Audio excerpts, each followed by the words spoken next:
Voilà, bonjour à tous et merci d'être présents sur ce Bonjour à live tous. avec Jean-Guillaume Bélier, donc thérapeute et conférencier. Oriane, je te propose de commencer les Donc je suis moi Oriane, créatrice de René, et j'ai à cœur de proposer un autre regard sur le monde et d'aider le changement intérieur de chacun.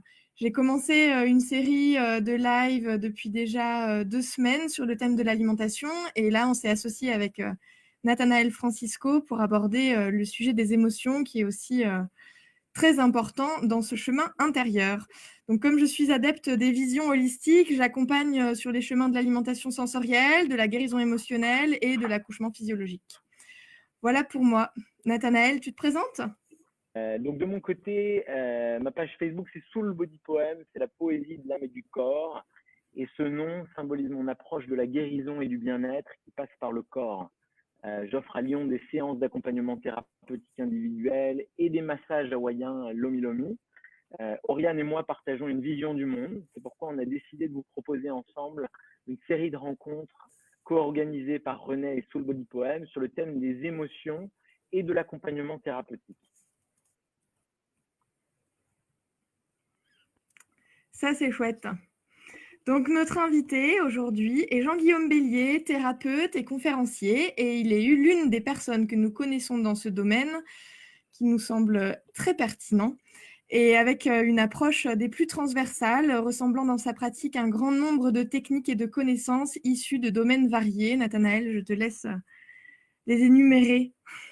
Jean-Guillaume, en plus de tes intérêts variés pour le Reiki, le massage, le Qigong, le Tai Chi, l'Aïkido, la psychogénéalogie, les méditations dynamiques, le tantra et le chamanisme, tu t'es formé à la respiration consciente, au massage sensitif, aux thérapies psychocorporelles, à l'écologie intérieure, et tu as aussi entamé en 2020 une formation en hypnose ericksonienne transpersonnelle.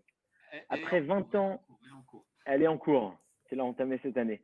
Donc après 20 ans en tant que professeur agrégé d'histoire-géographie, tu as bifurqué il y a plusieurs années vers une nouvelle carrière et tu offres aujourd'hui des accompagnements individuels et collectifs. Jean-Guillaume, nous aimerions commencer notre échange en abordant la question des émotions. Pourquoi sont-elles aussi importantes et comment déterminent-elles nos vies ? C'est une vaste question.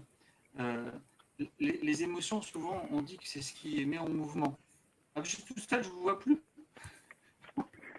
Bon, les émotions, on dit que c'est souvent... Mince, on t'entend. On dit que c'est ce qui met en mouvement. En fait, on est dans un bain d'émotions permanent. Les émotions, on les perçoit par les sens corporels, par les sens synesthésiques ou kinesthésiques. Synesthésique, c'est le mot le plus précis qu'on peut trouver. Et on est tellement habitué à les sentir qu'on en a presque perdu l'habitude d'y prêter attention. Et on est dans une société qui a l'habitude de plutôt, refouler ou nier l'existence de ces émotions. On sait qu'elles existent, mais on a tendance à vouloir être zen ou à vouloir être calme. C'est un peu la donne collective qu'on a. Et on est tout le temps en fait en train de vivre des émotions. Et normalement, les émotions ne doivent nous traverser que quelques instants pour nous indiquer la marche à suivre. C'est-à-dire qu'on doit recevoir des informations corporelles qui nous donnent la bonne direction ou la direction la plus optimale pour avancer. L'exemple le plus parlant, le plus criant, c'est que vous marchez dans la rue et il y a un bus qui arrive ou une charge de CRS, c'est parfois plus à la mode, il y a quelque chose de dangereux qui arrive. Et là, l'émotion arrive, la peur arrive, on n'a pas le temps de la sentir et simplement on va être mis en mouvement pour pour sauter de côté et éviter le danger qui nous fonce dessus. Ça, c'est le principe de l'émotion. C'est une alerte, c'est un signal d'alerte corporelle qui nous dit qu'il se passe quelque chose. Et nous, dans notre société, on l'a transposé en signaux et on les appelle des émotions. Alors, on en a 3 de base, la peur, la colère et la tristesse. Mais en réalité, c'est uniquement des sens physiques qu'on traduit en langage. On appelle ça des émotions. Et on en a tout le temps, sans arrêt. Alors, évidemment, on préfère avoir des émotions non perturbatrices. On préfère être dans l'amour et la joie, parce que c'est nos émotions de base, naturelles. C'est notre état vraiment notre état habituel. Sauf que collectivement, on sent qu'on est tous un peu sortis. Et on quête ces 2 émotions, la joie et l'amour, en permanence. On est tout le temps en train de les chercher, de trouver des moyens d'essayer de penser positif ou je sais pas quoi, enfin, de faire plein de trucs pour essayer de retrouver cet état. Et effectivement, le problème, c'est que combien de temps on y est sur une journée dans cet état de flux, de joie, d'amour, de paix. Et il y a plein de gens qui ne sont pas beaucoup. Et ceux qui y sont tout le temps, on va les appeler des êtres éveillés parce qu'effectivement, il y a quelque chose en eux qui rayonne. Ils sont dans une grande stabilité. Voilà. Qui fait envie. Ouais. Pour commencer, à la base de tout être humain, donc des petits, je voudrais que tu nous définisses ce que sont les traumas du développement et en quoi ils affectent nos vies d'adultes. Alors, ta question, ça serait de savoir comment, par rapport au développement, je n'ai pas bien compris exactement ce que tu voulais savoir. Voilà, qu'est-ce que c'est que les traumas de développement? Qu'est-ce que les traumas de développement? Donc, quels sont les traumatismes qu'on a enfant et en quoi ils affectent nos vies? Comment? Les Voilà. traumas de développement, c'est quelque chose qui est récent enfin, qui est assez récent. Disons que depuis 150 ans, on commence à se rendre compte, on sait que ce qu'on fait aux enfants, la façon dont on les élève, va avoir un impact sur le fonctionnement de l'être humain à l'âge adulte. Donc on peut s'en servir soit de manière très coercitive pour faire que les humains soient dociles, ou au contraire, on peut leur donner un développement qui va rendre leur vie beaucoup plus harmonieuse, beaucoup plus équilibrée.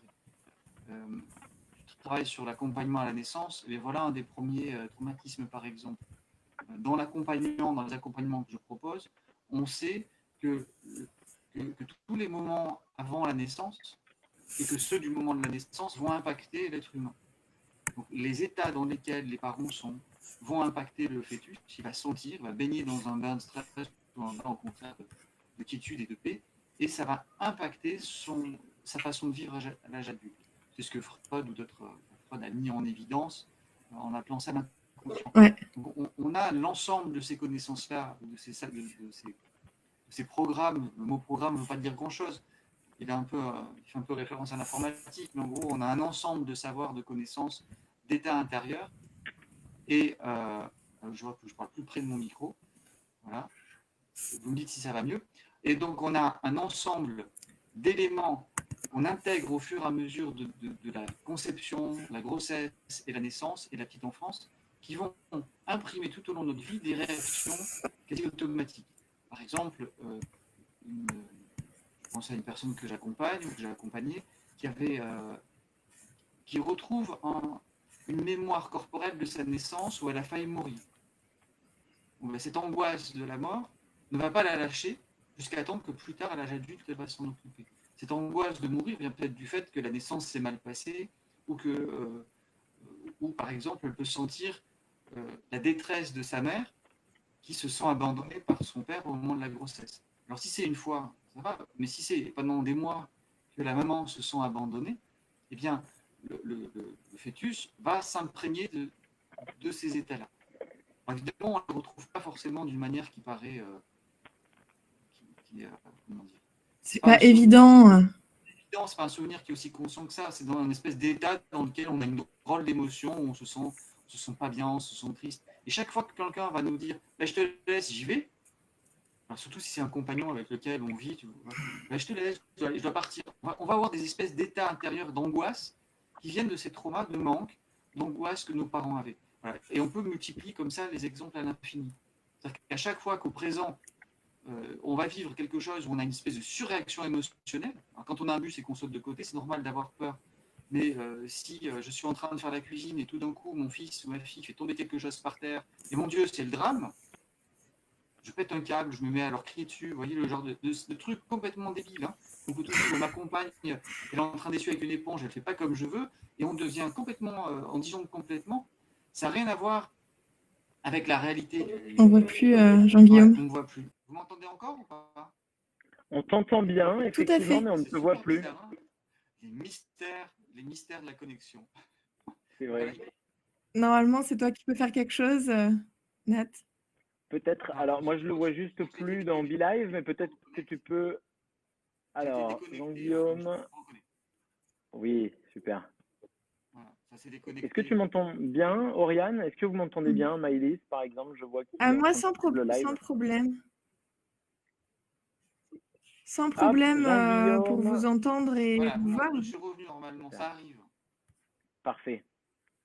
Voilà. C'est les... Voilà. Oui, super. Je reprends des exemples. On a changé de On est place.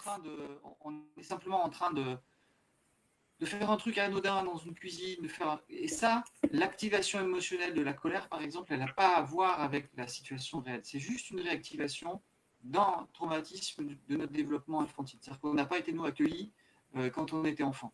Mais on l'a oublié. Et ça, dans nos cultures, on en a des dizaines. On sait, quand on lit, par exemple, les anthropologues ou les ethnologues comme Jean Lidoff, qui a écrit le concept du continuum, qu'il y a des sociétés qui ont un soin attentif, qui prennent soin des enfants d'une manière que nous, on ne connaît pas. Les enfants sont accompagnés et ont peu de traumatisme. C'est-à-dire qu'ils sont respectés dans ce qu'ils font, on ne leur crie pas dessus, on ne leur donne pas dessus, ils sont libres de faire ce qu'ils veulent toute la journée. Et il est à supposer que ce sont des adultes qui ont peu de traumatisme. Donc, qui sont assez cool, j'imagine, au quotidien, et qui sont tranquilles parce qu'ils ne sont pas réactivés sans arrêt.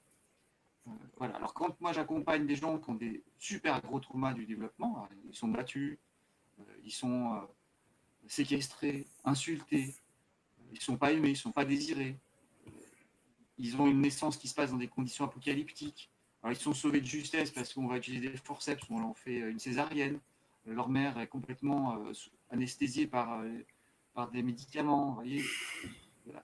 Et quand on accumule ça, le plan de rêve. C'est-à-dire que quand la personne s'incarne, elle tire le gros lot. Waouh, je vais devoir me garder dans ces conditions-là.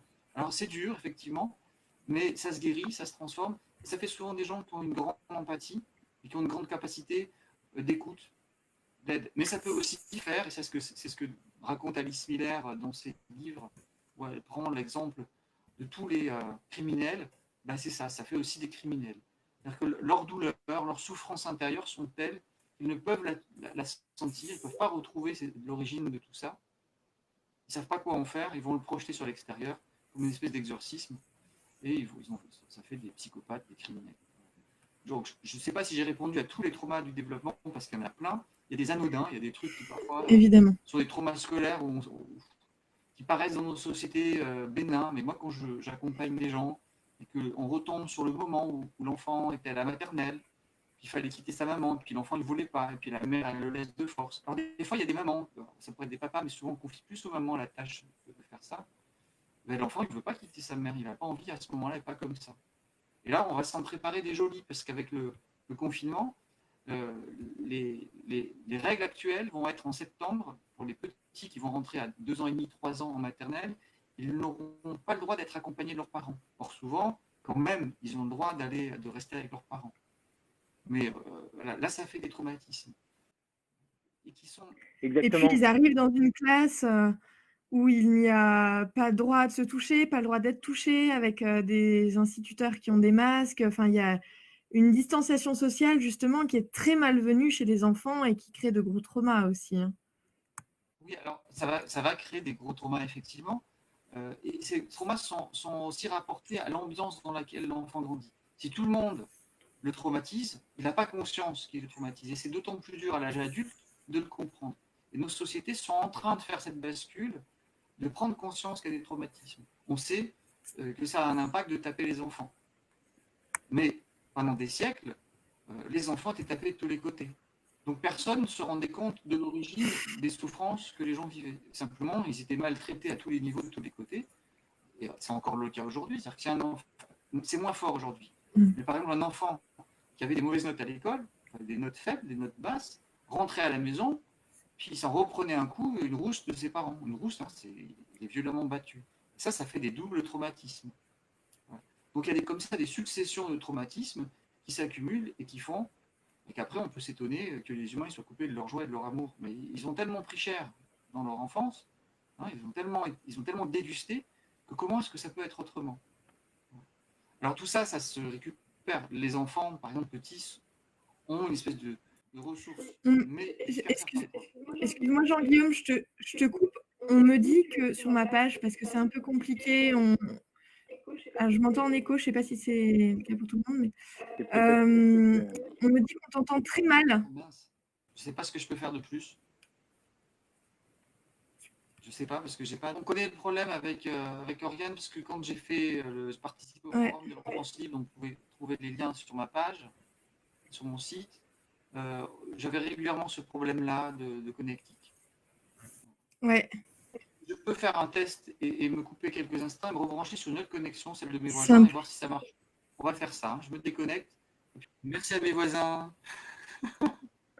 Voilà.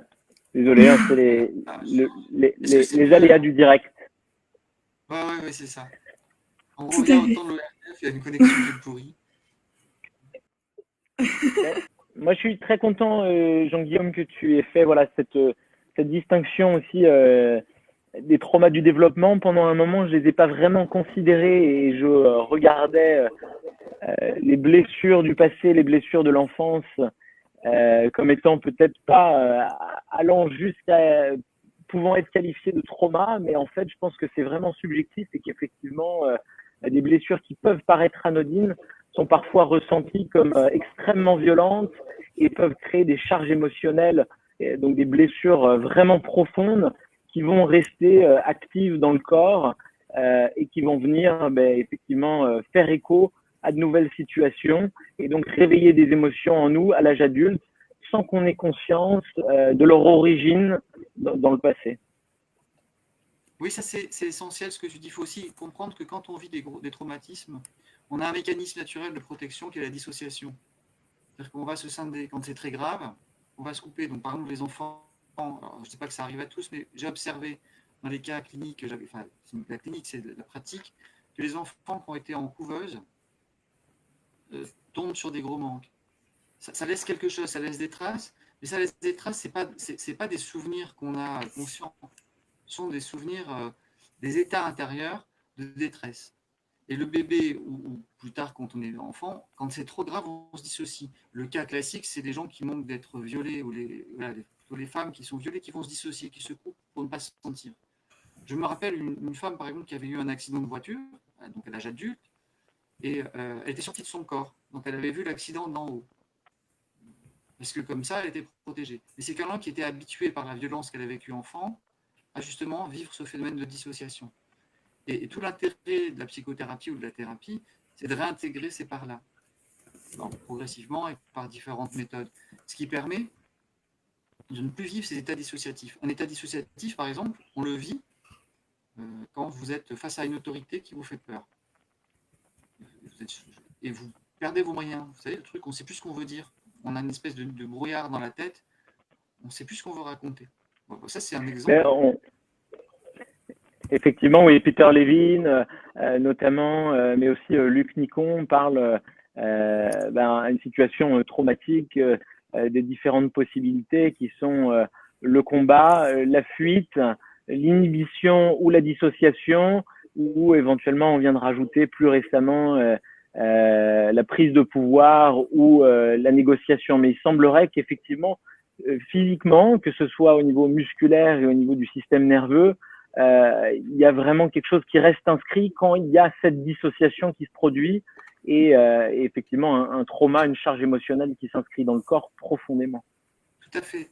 Tout à fait. C'est-à-dire que la connaissance est en train de s'élaborer sur tous les effets que ça a. C'est-à-dire qu'on ne va plus pouvoir nier les effets de la façon dont on a été accompagné par les adultes quand on était enfant. Alors Luc Nicon reprend une partie. Alors Luc Nicon, c'est l'inventeur d'une technique qui s'appelle Tipeee, qui permet justement de faire des déblocages de ces traumatismes.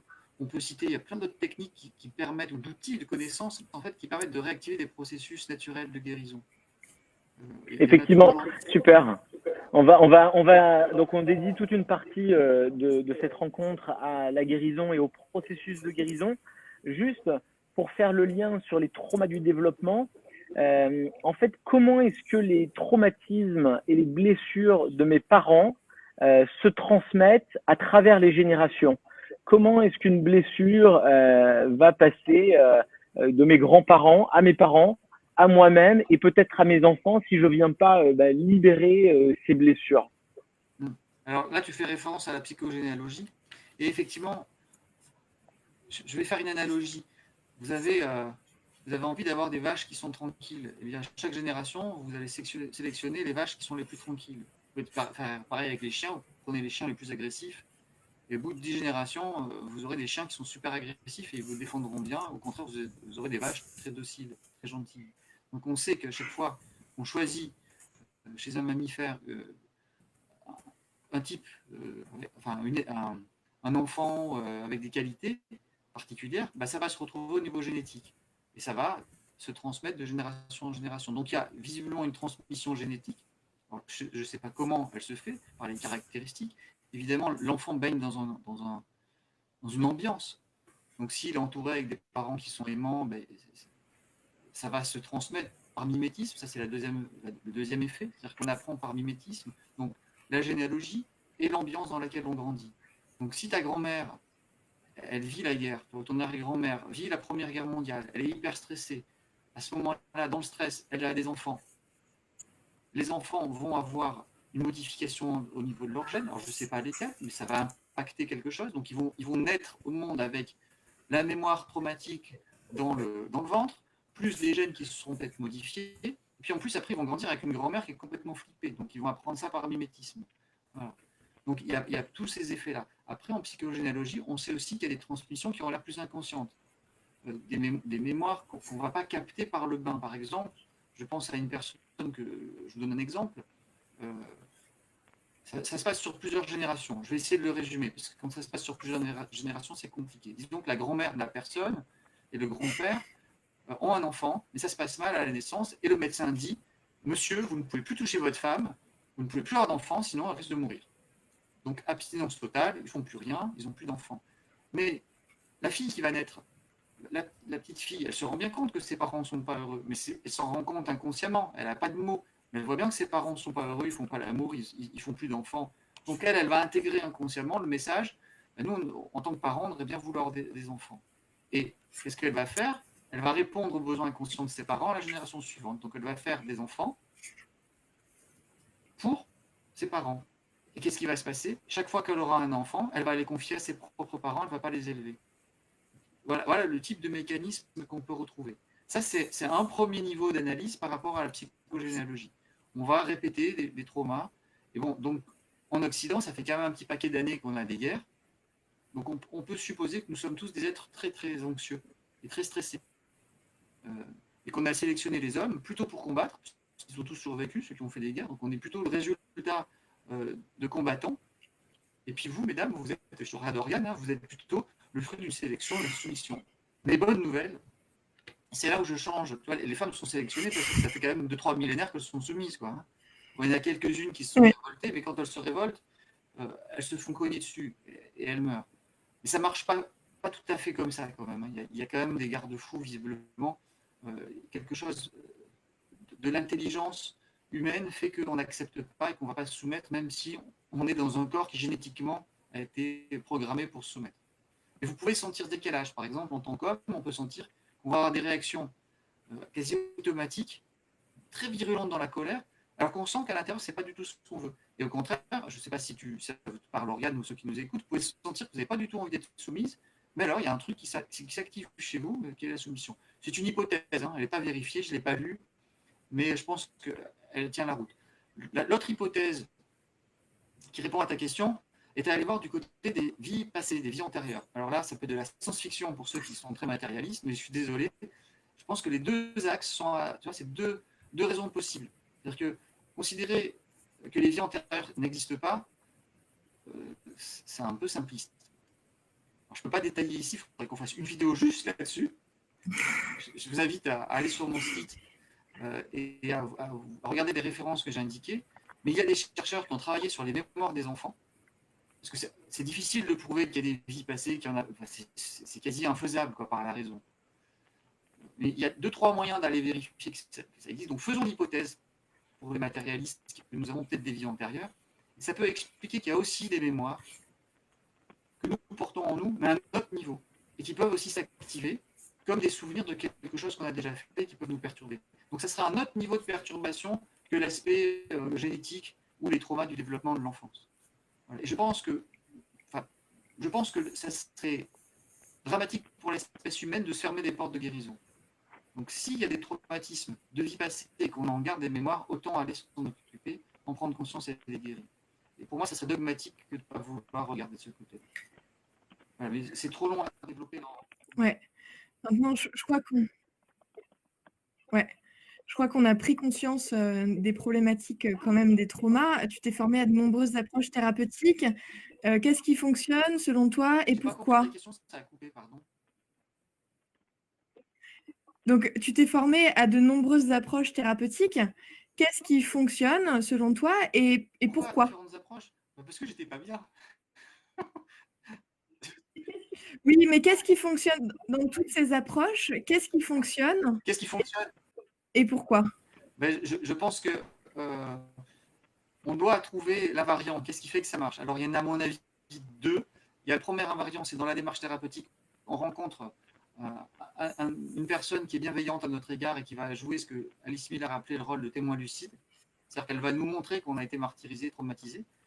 Et enfin, on va pouvoir se sentir accueilli dans l'enfant, le bébé qu'on était. Ça, c'est le premier point. C'est-à-dire qu'on a enfin une épaule, quelque chose qui vient accueillir. Ça, c'est une des premières bases. On a quelqu'un qui accueille la détresse qu'on a subie et qui la reconnaît. Et j'invite à être vigilant. Beaucoup de thérapeutes, enfin, non, je ne vais pas dire beaucoup, c'est faux. Il arrive que certains thérapeutes ou certaines personnes vous accompagnent et ne reconnaissent pas et ne voient pas le traumatisme. Et ça en crée un deuxième. Je ne sais pas, moi, si vous racontez que vous avez été martyrisé par vos parents et qu'ils vous ont battu, et puis que le thérapeute dit « Ouais, c'est pas grave, vos parents, ils ont fait ce qu'ils ont pu », et passe complètement à côté de votre traumatisme. Il s'en remet une couche. Donc, il est important de prendre conscience de ça, que certaines personnes ne sont pas à même d'entendre que vous avez été traumatisé et elles ne vont pas le reconnaître. Voilà, donc là, partez, allez voir quelqu'un d'autre qui est capable d'accueillir la détresse que vous avez vécue. Hein, c'est comme si il y a une femme qui est violée, on lui dit « Oh, mais c'est pas grave ». Oh, ben vous l'avez, voilà, ce qu'on va dire souvent, c'est oh, vous l'avez bien cherché avec votre mini-jupe. Hein. Vous voyez le genre de réponses qui vont créer un deuxième traumatisme. Donc, la première chose, c'est la qualité d'accueil de l'accompagnant. Va-t-il reconnaître ou non le traumatisme? Et ça dépend de ce que lui, il a fait. Si lui, il a été au fond de ses blessures, il n'a pas de mal à y aller. Il sait ce que ça fait. Voilà. Et puis, il est capable d'accueillir la réalité de ce que vous avez vécu en tant qu'enfant. Mais si, par exemple, on tombe sur un trauma scolaire et que l'accompagnant trouve que l'école, c'est très bien et que c'est parfait, qu'il ne faut pas y toucher, là, vous allez passer à côté d'un truc à nouveau. Donc ça, c'est vraiment une subtilité importante. Ça, c'est le premier niveau. Et le deuxième, je pense que c'est qu'il y a des processus naturels de guérison qu'on est en train de mettre à jour. Il y en a un paquet. Alors, il y a des processus corporels que Nathalie connaît bien, toi aussi tu connais bien. Il y a des processus profonds, corporels, qui ne sont pas situés dans la sphère intellectuelle et néocorticale, le cortex préfrontal qui réfléchit, qui analyse. Ça se passe à un autre niveau, dans des zones plus reptiliennes ou plus limbiques, je schématise, et qui vont s'activer, qu'on va laisser faire. Et il y a plein de procédés qui existent depuis la nuit des temps, qui sont aujourd'hui mis à jour et qui sont faciles à mettre en œuvre, pour autant qu'on se donne les moyens de le faire. Il nécessite deux choses, d'être conscient qu'on a un corps qui a des douleurs, qui a des souffrances, et d'être observateur de ça, mais de surtout laisser faire le corps. Et il y a plein d'outils aujourd'hui, il y a énormément de choses qui existent. On pourrait les citer, parce que c'est vraiment une bénédiction pour nous, quoi. On a tout sous la main, il n'y a plus qu'à. On ne peut pas dire qu'on ne sait pas. On est une génération, on a une possibilité de guérison et de transformation phénoménale. Les générations d'avant ont fait le taf. Ils nous lèguent un savoir considérable. Ils ont exploré énormément de choses. Depuis Reich, en passant par plein d'autres chercheurs que je ne vais pas tous citer, mais il y a vraiment eu une exploration depuis les années 70. Et avant, on ne pourra pas refaire l'historique. Et donc aujourd'hui, on a des connaissances qui permettent d'aller débloquer les niveaux corporels. On pourrait parler de l'EMDR, on pourrait parler de Peter Levine, Luc Nicon, tu l'as cité, mais aussi les méthodes NERTI, etc. Il y en a vraiment une grande quantité. Et toutes, je pense, ont comme invariant de laisser les guérisons se faire à un niveau profond dans l'être, dans le corps. Et on est observateur. Je pense que la sagesse, par exemple, dans les sagesses asiatiques, ça avait été compris. Et beaucoup ou même dans le chamanisme, il y avait une compréhension que c'était dans les mécanismes profonds du corps que quelque chose se régulait à un niveau de l'être. Voilà. C'est intéressant. Moi, je regardais notamment un documentaire sur les soufis d'Afghanistan récemment de Arnaud Desjardins. Et donc, il y a un moment, c'est le zikr, c'est le rappel de la connexion divine. Mais comment on y accède? C'est via la respiration et puis un espèce de mantra qu'on répète. Et en fait, la libération aussi du corps. Donc, il y a un moment où je vois cette assemblée qui rentre dans une espèce de transe et il y a des respirations qui se libèrent, il y a des gestes, des tremblements. Et en fait, je reconnais dans cet événement spirituel le processus naturel de libération des émotions et des blessures, c'est-à-dire en conscience témoin, observer son corps qui connaît déjà le chemin pour aller libérer les blessures, les traumatismes. Et en fait, l'excédent d'énergie dont parle Peter Levine, qui est créé face à la situation dangereuse, on a cette option soit de combattre, soit de fuir, et soit il y a l'inhibition ou la dissociation. Et dans cet état-là, cet excédent d'énergie ne sait pas où aller, il vient se stocker dans le corps et il y reste et il va faire écho et revenir vibrer et se réactiver quand on va vivre différentes situations ou rencontrer différentes personnes qui indirectement, sans qu'on le sache, vont activer cette blessure-là. Et effectivement, je partage avec toi et on le partage aussi tous les trois à travers le prisme de l'écologie intérieure et de l'alchimie émotionnelle, ce processus naturel de régulation des émotions, de transmutation directe qui passe par le corps. Tout à fait. Alors là, tu donnes des noms et je vais rendre à la personne qui l'a nommé, c'est Yann César, qui a été un de mes formateurs et qui m'a permis d'intégrer avec précision. Lui, il a trouvé des mots qui sonnent juste. C'est-à-dire que comment nommer ces processus spontanés du corps qu'on va retrouver dans différentes cultures, j'y reviendrai après. Donc lui, il a appelé ça alchimie émotionnelle et transmutation. Je tiens juste à dire qu'on a prévu de l'interviewer aussi. Très bien. Voilà. Et c'est-à-dire qu'il donne un nom qui permet, un nom global qui permet d'intégrer l'ensemble de ces processus qui existent dans différentes cultures. Simplement, comment chaque culture va l'activer, va le mettre en route. Je me rappelle, quand j'étais plus jeune, d'avoir assisté à des trans des Gnawa, des musiciens Gnawa. Les Gnawa, au Maroc, ce sont d'anciens esclaves noirs qui viennent du bassin de Guinée, qui font entrer les gens en transe pour faire des guérisons. Et qu'est-ce qui se passe dans ces trans? Des strates émotionnelles refoulées remontent, et je me rappelle, c'était très impressionnant. Il y avait des musiques, des machins, c'est très puissant comme le truc. Et qu'est-ce qui se passe? La vieille mamie qui est là, qui est malade, à qui on fait la cérémonie, se met à entrer en transe, alors qu'elle est censée être mourante et qu'elle ne peut pas bouger. Mais qu'est-ce que fait son corps? Il active les processus de régulation. Corinne Sambrin, qui aujourd'hui ramène dans le monde occidental les connaissances du tambour et des connaissances chamaniques, qu'est-ce qui se passe quand elle active les sons dans le cerveau humain? Ça déclenche des tremblements et des mouvements. Donc il y a des invariants de la guérison qui touchent le corps et les processus naturels. Alors, parfois, ils paraissent invisibles parce que ça peut durer un instant. Le fait d'être entendu, par exemple, dans une séance de thérapie ou d'accompagnement, la personne va être parcourue de frissons parce qu'elle est reconnue, quelque chose se régule et elle est guérie. Si on regarde du côté de l'hypnose, par exemple, on sait que des processus s'activent de la même manière. D'ailleurs, les premiers à avoir utilisé l'hypnose, qui ne s'appelait pas comme ça, mais qui s'appelait le sommeil magnétique, je vous renvoie aux travaux de Bertrand Meust, observer aussi des tremblements et des mouvements du corps. Voilà. C'est-à-dire qu'il y a certainement un invariant de la guérison humaine, parce que nous sommes des mammifères. Après, il y a peut-être des phénomènes qui facilitent. Comme on a tendance à avoir, et là je vais rejoindre les vidéos que tu as fait Oriane avant, on a tendance à avoir des béquilles alimentaires par exemple, qui vont éviter justement le défoulement ou la fuite, qui vont participer plutôt à l'inhibition de l'action dont tu parlais, Nathanaël. Et on va par exemple manger plein de sucre, parce que ça va nous shooter, ça va nous mettre dans un état d'apaisement temporaire.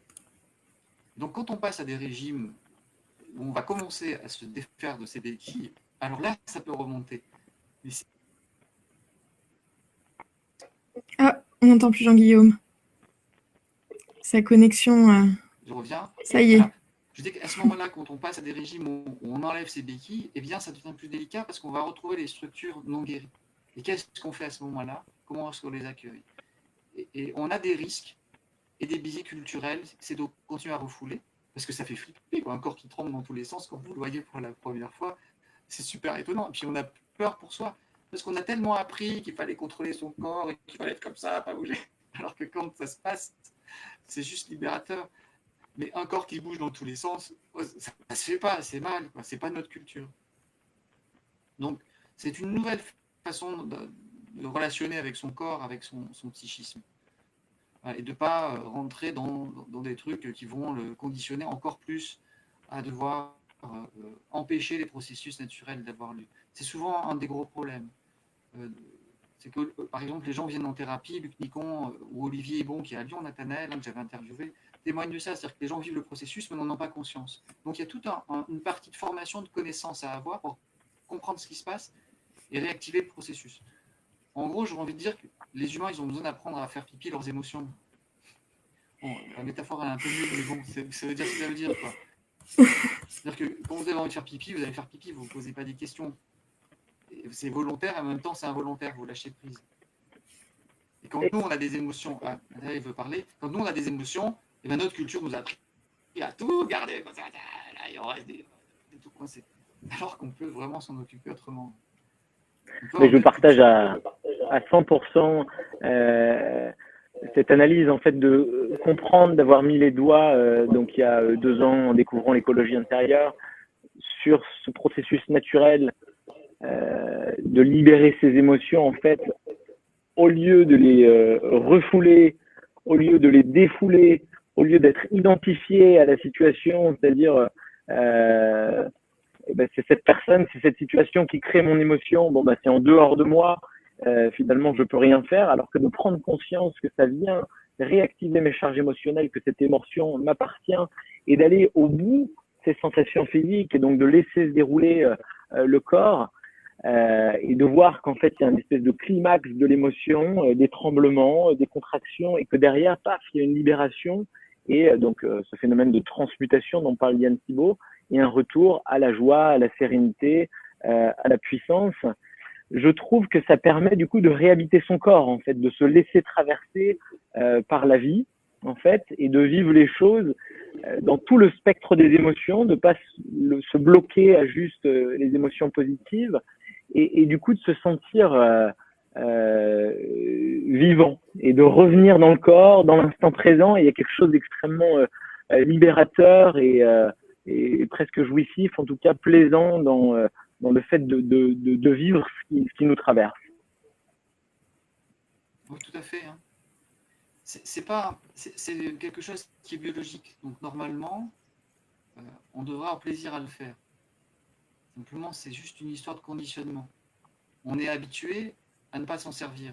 Donc comme toute fonction, quand elle est peu utilisée, on a du mal à la faire fonctionner. Et puis, c'est une histoire on est des êtres sociaux et très grégaires. Donc beaucoup de gens ont tendance à faire comme leurs voisins. Comme si c'est des modèles. Je veux dire, quand on est enfant, nos modèles, c'est James Bond pour les garçons. Je caricature, hein, mais voilà. Tout le monde n'a pas ça comme modèle. Mais on nous montre des êtres qui sont hyper contrôlants, James Bond, par exemple, j'avais écrit un texte, c'est un psychopathe, quoi. C'est un tueur, un type qui tue froidement, qui a une pathologie de séducteur, et on nous le montre comme un type qui est génial. Mais c'est ridicule. C'est un pauvre bonhomme, quoi. D'ailleurs, dans les derniers, il est alcoolique.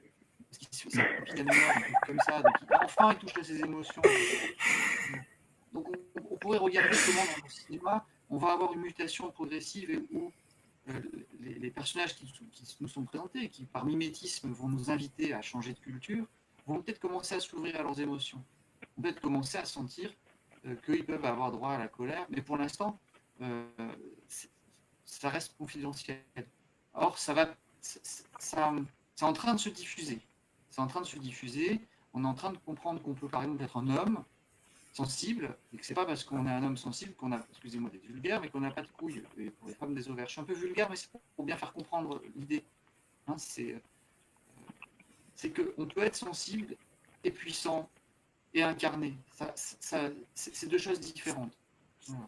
Et d'ailleurs, souvent, quand on ose traverser ces émotions, il y a plein de gens qui le font. Hein. Il y a plein de gens qui vivent ça, mais d'une manière complètement spontanée, parce qu'ils ne sont pas pris par les dictates et les interdits d'être ce qu'on est. Souvent, ça va être dans certains milieux populaires. Les gens n'ont pas tous ces trucs-là où il ne faut pas faire ci, il ne faut pas être comme ça, il faut se tenir droit. Non, les gens sont beaucoup plus spontanés dans plein de cultures. Et plus on a une culture du contrôle, plus les gens souffrent. Mais ils ne s'en rendent pas compte. Donc, ils vont imprimer à l'extérieur leur désir de contrôle, d'obligation, de contrainte. Voilà. Je ne sais pas s'il y a des questions. Ouais, super. Hyper intéressant. Alors, des questions du Ah, s'il y a des public, questions. je ne crois pas qu'il y en ait vraiment encore, mais n'hésitez pas. Moi, du coup, je voudrais rebondir. Il y a énormément de thérapies, on l'a vu, tu nous as donné l'invariant. Tu nous as aussi dit que c'était déterminant le positionnement du thérapeute. Et donc, selon toi, comment choisir son thérapeute? Ah, c'est une très très bonne question. Alors sur mon site, www.l'atelierdelbélier.com, Bélier j'ai 2 L, hein. Je suis du signe du Bélier, mais mon nom en a 2 L. Sur mon site, vous avez un onglet qui est vraiment en première page, c'est comment choisir un thérapeute qui est bon pour moi. Je n'ai pas fait beaucoup d'efforts, je suis allé le copier chez Alice Miller. Parce que Alice Miller, donc, Qui est très pertinente. voilà, qui est une chercheure, une femme remarquable qui est décédée il y a une dizaine d'années maintenant, a vraiment réfléchi à ce que c'est qu'être accompagné et à ce que c'est que les blessures de l'enfance. Et je lui dois beaucoup dans mes connaissances. Donc, elle donne une série de 12 questions à poser à son thérapeute.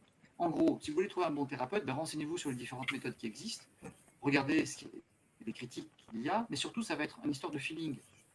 Comment vous vous sentez avec? Et est-ce que vous pouvez lui poser toutes les questions que vous voulez? Est-ce que lui, dans sa vie personnelle, ce qu'il a fait a impacté sa vie? Est-ce que ça a changé quelque chose? Si vous ne répondez pas, partez. S'il vous répond non, mais moi je ne suis pas là pour vous parler de moi, partez. Vous allez voir quelqu'un qui va vous accompagner dans votre psychisme, dans vos blessures les plus profondes, et vous n'auriez pas le droit de lui poser des questions. Non, alors là, vous en allez tout de suite. C'est une des questions à poser. Donc il existe effectivement plein de méthodes différentes. Moi, je pense qu'il est important que vous ayez conscience en tant qu'être qu'il y a des processus naturels, donc peut-être autant aller auprès de méthodes qui utilisent ça. Voilà, et vous devez vérifier cette qualité-là du thérapeute dans son accompagnement. Donc il n'y a pas forcément de bonne méthode. Par exemple, l'hypnose peut être utilisée de manière très autoritaire, où on va décider de ce qu'on fait. J'ai des témoignages où par exemple un thérapeute il dit mets ta peine dans ton cœur et tu sens que ça s'apaise. Mais la personne, c'est absolument pas son besoin à ce moment-là. Et donc évidemment, 15 jours après, la personne elle a des palpitations dans le cœur parce qu'elle a tout refoulé. Donc l'outil dépend de la façon dont la personne a guéri en profondeur de ses souffrances et comment du coup elle va la mettre en œuvre. Et ça, c'est difficile à déterminer. Donc un psychanalyste peut être génial dans l'accompagnement, il peut aller très vite, mais si il ne laisse pas les processus naturels se faire, ça peut être complètement à côté de la plaque. Donc il y a plein d'outils et de connaissances, mais c'est surtout l'adéquation que vous allez avoir avec la personne et la qualité de relation.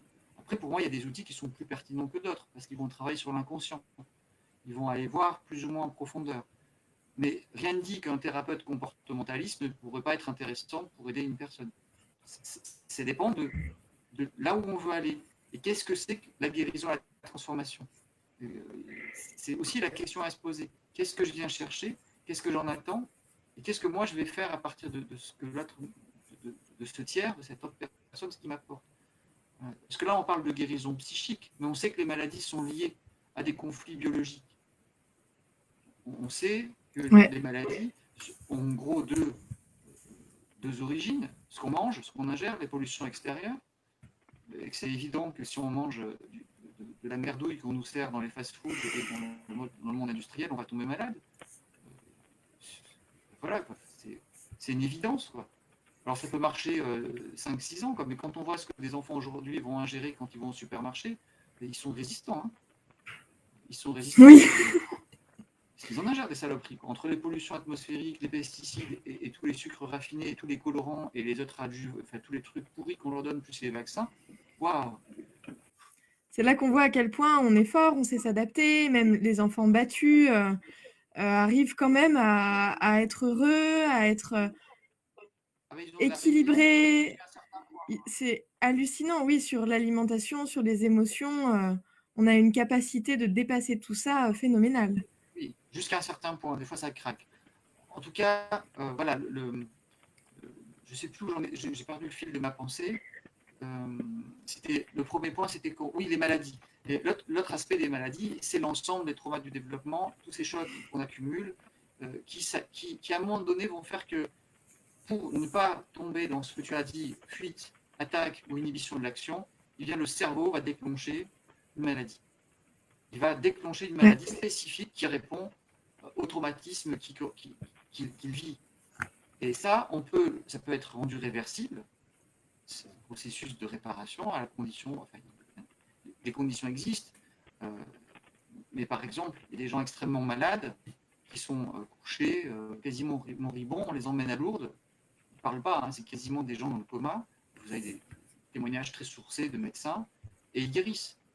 Où est le processus naturel dont on vient de parler avant? Qu'est-ce qui a guéri la personne? Mystère, hein, voilà.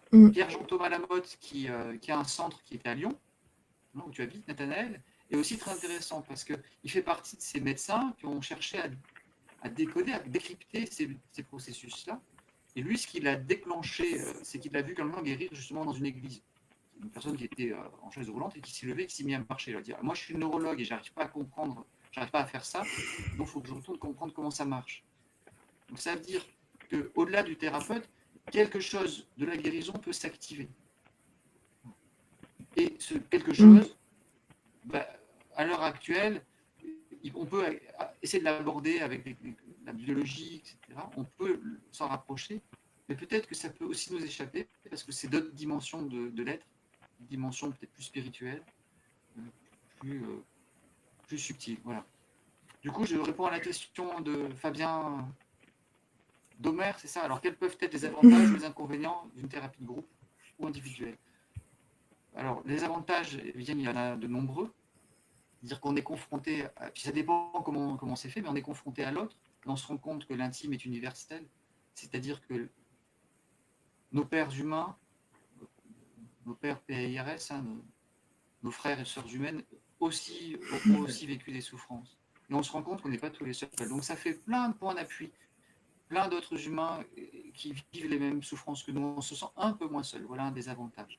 Enfin, il y en a plein, hein, je ne peux pas tous les lister, mais c'est un des avantages, c'est surtout celui-là. On peut cheminer collectivement et partager nos souffrances, et on en a besoin.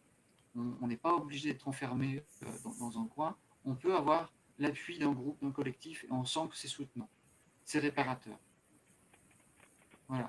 J'ajoute sur ce point-là, sur la thérapie de groupe, juste sur l'expérience, hier soir, donc on anime à Lyon des jeux de relations authentiques, donc qui sont des groupes où dans des jeux ludiques et dynamiques, en binôme, en trinôme ou parfois collectif, on va venir se révéler et donc s'autoriser à être soi et donc vulnérable, parler de ses émotions, de ce qu'on ressent dans l'instant et donc être vu comme ça.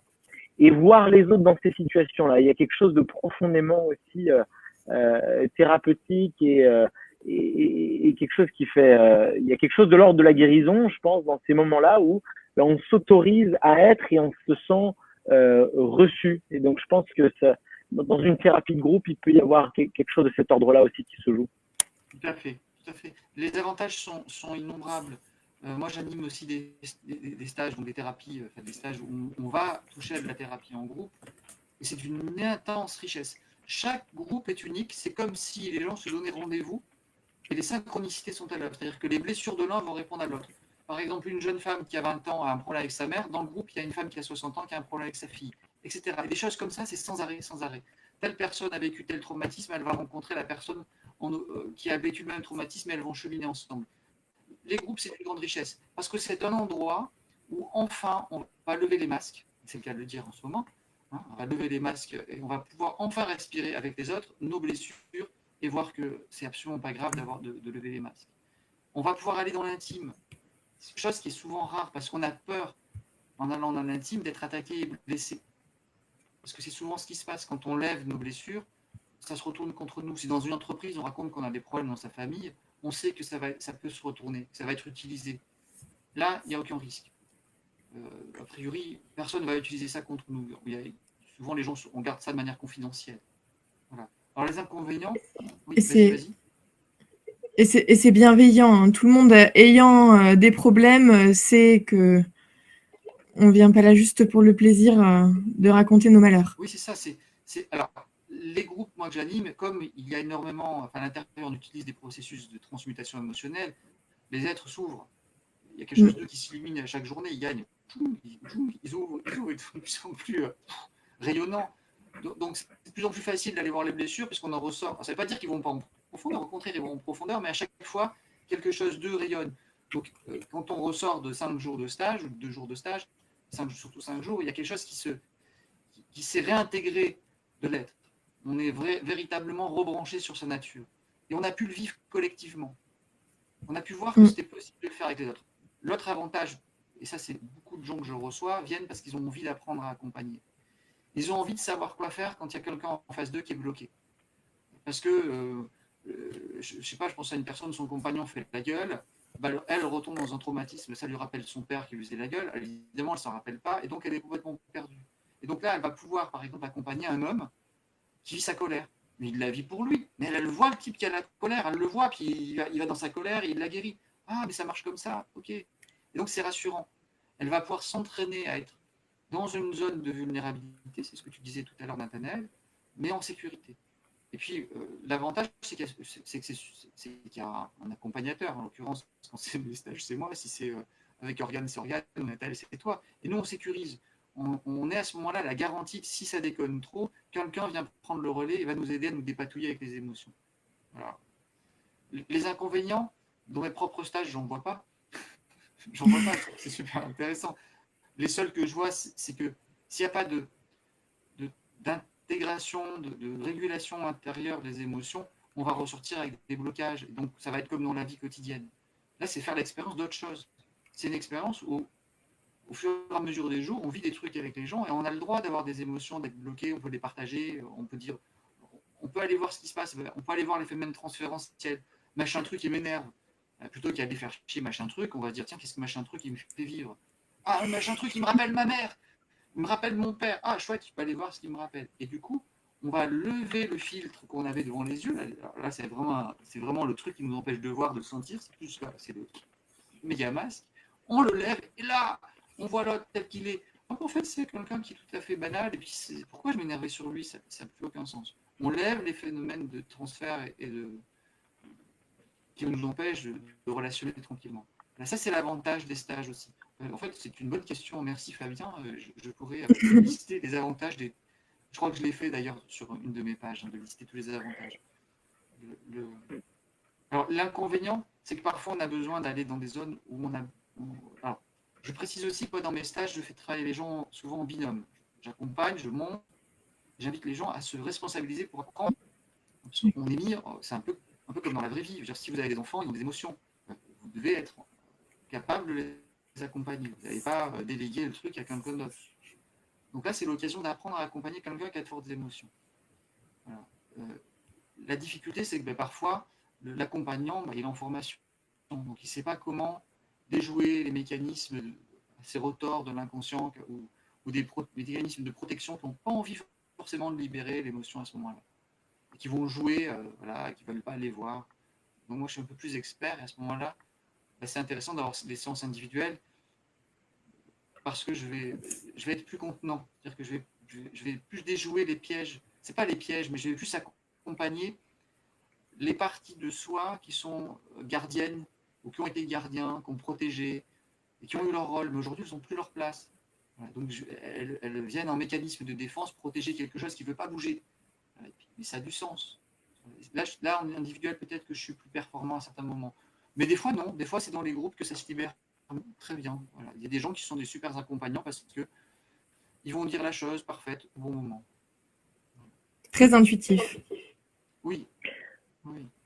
Oui, bon, c'est vrai qu'en accompagnement individuel, il y a quand même différentes portes à travers l'expérience, à travers toutes les méthodes qu'on a pu apprendre, de comment je vais. Moi, par exemple, j'accompagne quelqu'un en ce moment qui est très kinesthésique, c'est-à-dire qu'il a surtout des sensations physiques, mais il est incapable de visualiser une scène, donc de créer par exemple un scénario de guérison ou une visualisation positive.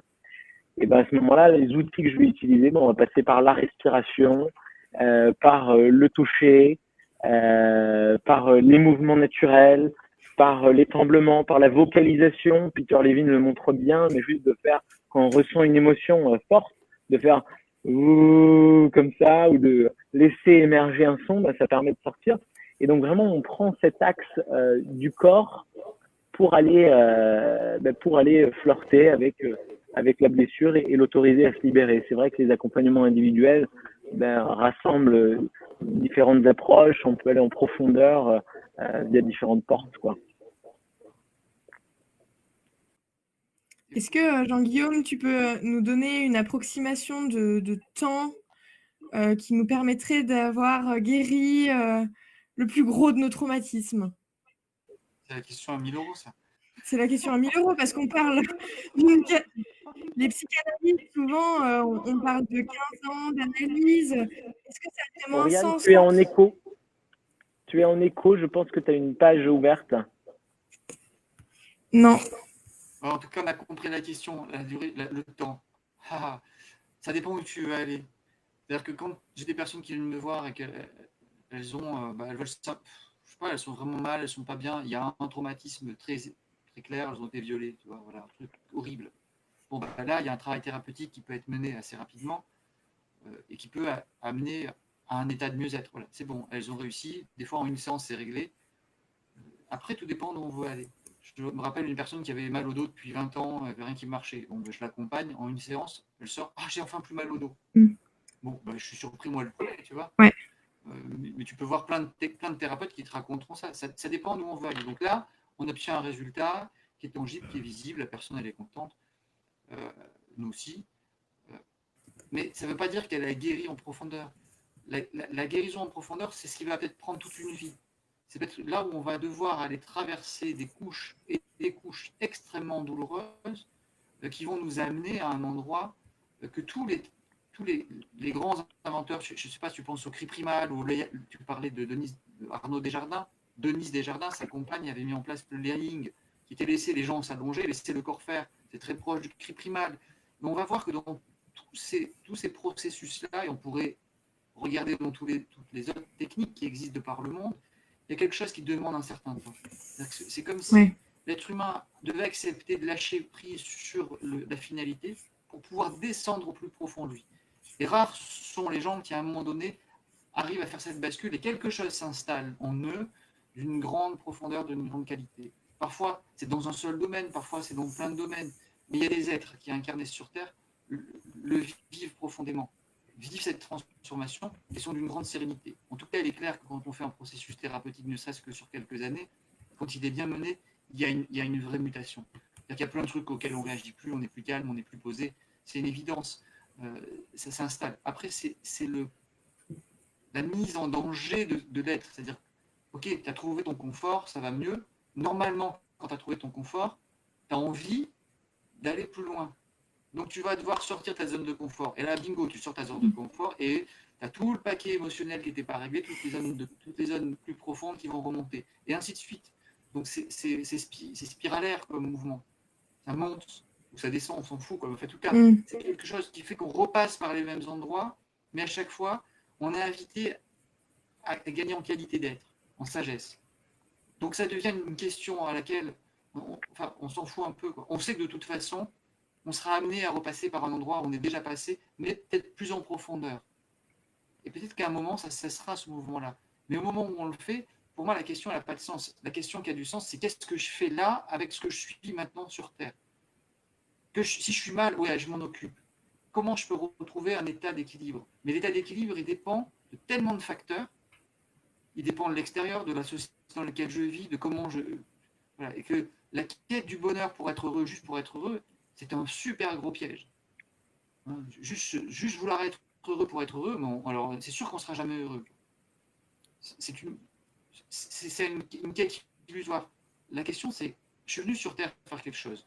C'est une planète merveilleuse, avec des gens sympas partout, des animaux incroyables, des bébêtes dans tous les coins.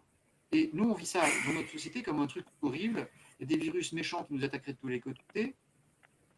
Et qu'est-ce que je fais de ça? Et comment je peux trouver le moyen de vivre cette expérience de la façon la plus intéressante pour moi? Alors évidemment, quand on a plein de traumas du développement, qu'on vit dans une guerre et qu'on est attaqué de tous les côtés, c'est difficile de se poser ces questions-là. On est juste en train d'essayer de survivre. Mais peut-être que nous, là où on est aujourd'hui, on n'est plus en train de survivre. Encore qu'il y a des gens qui le soient. Hein. Mais quand on arrive à se poser la question de qu'est-ce que j'ai vraiment envie de faire, qu'est-ce qui est important pour moi, alors on sort de la nécessité de dire combien de temps ça va durer. Parce que ça va commencer à muter. On va commencer à pouvoir sortir de notre zone de confort. Évidemment, ça va d'abord demander de guérir tous les traumas les plus grossiers pour pouvoir gagner en estime, en confiance et commencer à agir. C'est une base. Ça peut prendre quelques séances pour certaines personnes, d'autres quelques années. Et tout dépend aussi du rythme. On devrait parler en nombre d'heures ou en nombre de déblocage. Dans le cri primal, la procédure thérapeutique, c'est 1 mois avec un thérapeute tous les jours, pendant plusieurs heures. Et Janov a publié dans ses documents, ceux qui aiment les trucs scientifiques, moi j'aime bien, scientifique, il a publié des scanners cérébraux, enfin pas des scanners, des encéphalogrammes, des résultats d'encéphalogrammes, donc on voit différentes choses dans les mouvements du cerveau, et on voit l'abaissement des tensions nerveuses dans le corps et dans l'être. Ça se voit, c'est visuel. C'est-à-dire qu'au bout d'un mois, la personne est réellement plus apaisée. Alors évidemment, si on voulait vérifier, il faudrait comparer avec un gars qui a passé 1 mois au Club Med, et on pourrait voir s'il y a une différence. Peut-être que c'est simplement de prendre 1 mois de repos et de rien faire d'autre, peut-être suffisant, et que pendant 1 mois, quelqu'un s'occupe de lui. Moi, je ne suis pas sûr, je pense que ça va plus loin. Il y a réellement des transformations profondes dans l'activation des processus naturels, qui peuvent s'activer sur la plage au Club Med. Le soir aussi en dansant, oui, ça peut s'activer. Mais il y a plein de moments où ça s'active naturellement. Donc, la question est intéressante, mais elle biaise l'intérêt d'aller faire un processus. Pour moi, c'est un processus naturel de mutation humaine. Voilà. Super, merci Jean-Guillaume. Alors, il y a un thème qu'on aimerait aborder pour terminer, c'est celui de l'altérité. En quoi vivre avec des gens nous réveille plus de blessures qu'en vivant seul, et pourquoi les tentatives de communauté, d'écolieux, mais aussi des associations de toutes sortes, que ce soit les associés en entreprise, les projets associatifs, et puis même plus fréquemment le couple, pourquoi toutes ces associations échouent aussi fréquemment? C'est une vaste question. Je ne sais pas si j'ai toutes les réponses. Peut-être que j'ai un élément de la réponse parce que c'est d'une grande complexité. Si on prend par exemple l'altérité et des parents avec des enfants, ce qui est un cas très simple. L'altérité, c'est d'être confronté à l'autre et on est confronté à nos enfants. Et nos enfants sont des êtres d'une grande sagesse. Ils sont authentiques, ils sont parfaitement sains. Simplement, leur néocortex n'étant pas terminé, ils vivent leurs émotions, mais à plein pot. Ils sont pas à même de les refouler, ils ne peuvent pas les réguler comme nous on fait. Ils ne peuvent pas les transmuter naturellement, ils n'ont pas le cortex qui leur permet d'observer ce qui se passe. Donc ce sont des êtres d'une grande sagesse, simplement quand il y a quelque chose qui ne va pas, ils le vivent à 100%, sans filtre. Donc ils vont nous confronter à quelque chose que nous, notre génération, on ne sait peut-être pas gérer. On ne sait pas gérer, le mot n'est peut-être pas très juste. On ne sait pas quoi en faire. On voudrait le gérer justement. On voudrait le classer, on voudrait qu'ils arrêtent. Je généralise peut-être, mais globalement, c'est ce qui se passe.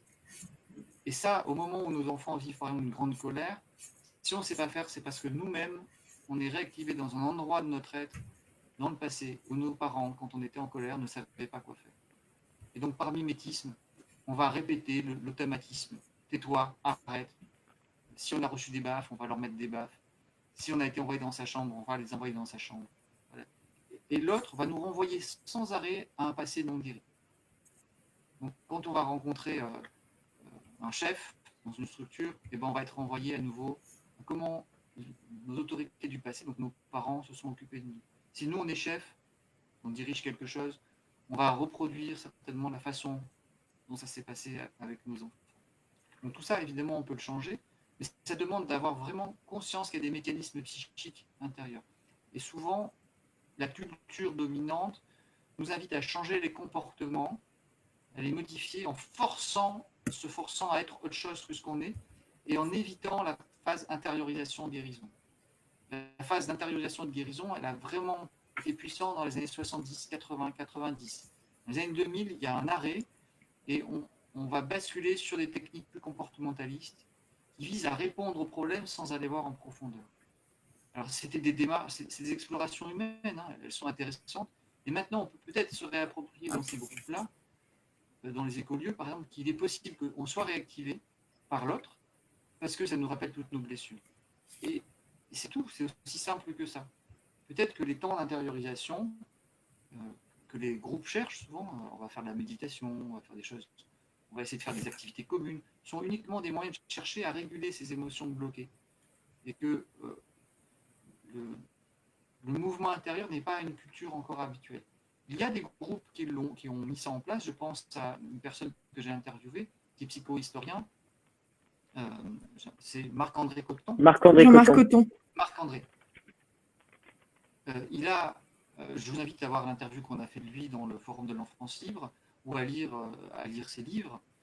Et Marc-André Coton connaît le processus. Il ne l'appelle pas comme ça d'intériorisation. Mais il a créé un collectif où c'était l'objectif, c'était de profiter de l'altérité pour se guérir et se transformer.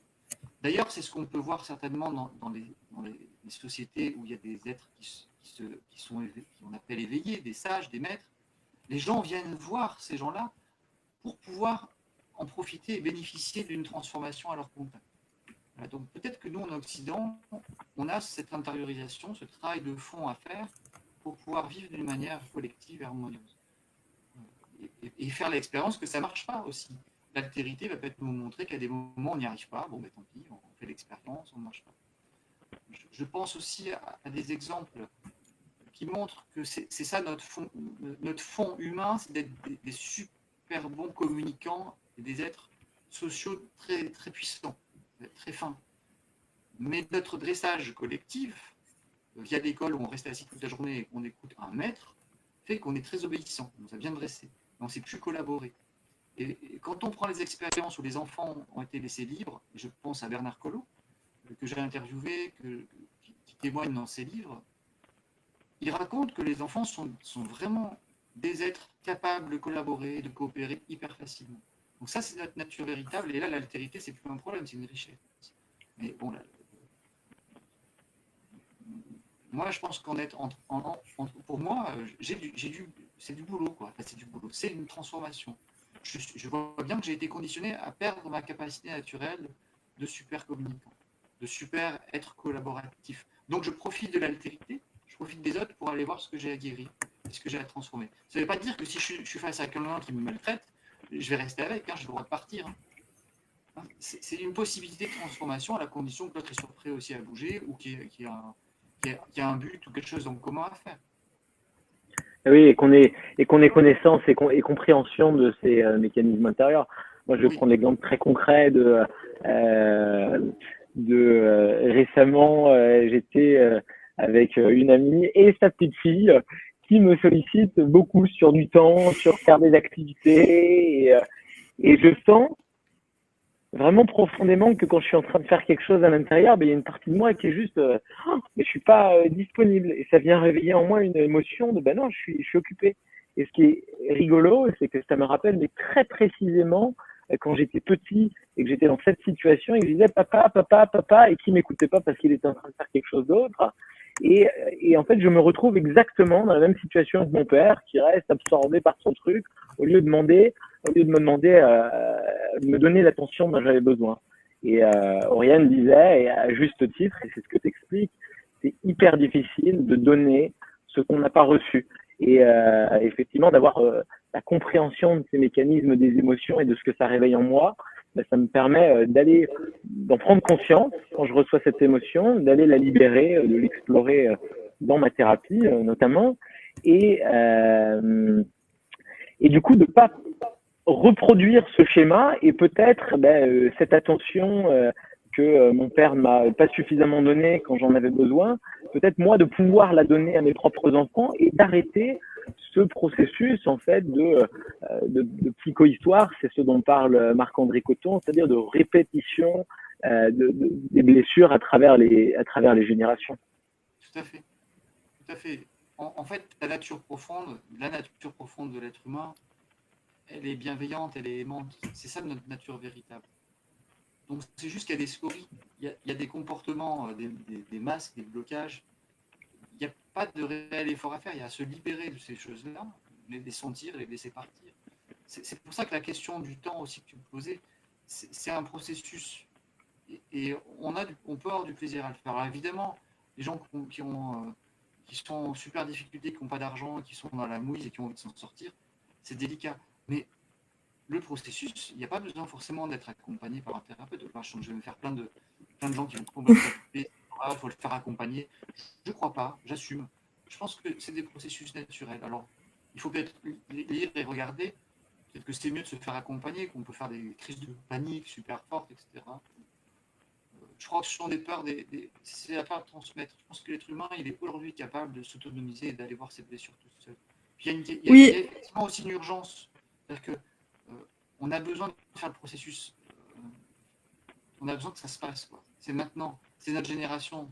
C'est toi, c'est moi, c'est tout le monde, quoi. Si on le fait maintenant, alors, eh ben, je vous promets que dans quelques années, ça va dépoter. Alors, peut-être que tout le monde ne le fera pas, on s'en fout. Mais ceux qui l'auront fait, ils seront branchés à un autre niveau. Ils vibreront à l'intérieur complètement différemment. Le rayonnement qui sera le leur sera extraordinaire. Ça, c'est ce qu'il est possible de faire en quelques années. Ça peut prendre 10 ans, mais peut-être qu'il faut, je sais pas. C'est une expérience à faire. Ça dépend de nous, là, tant qu'on va se donner. Mais astrologiquement parlant, on a une opportunité énorme. On a une crise qui nous fait descendre à l'intérieur. 2020, là, on va à fond, on descend dans tout ce qui est ça.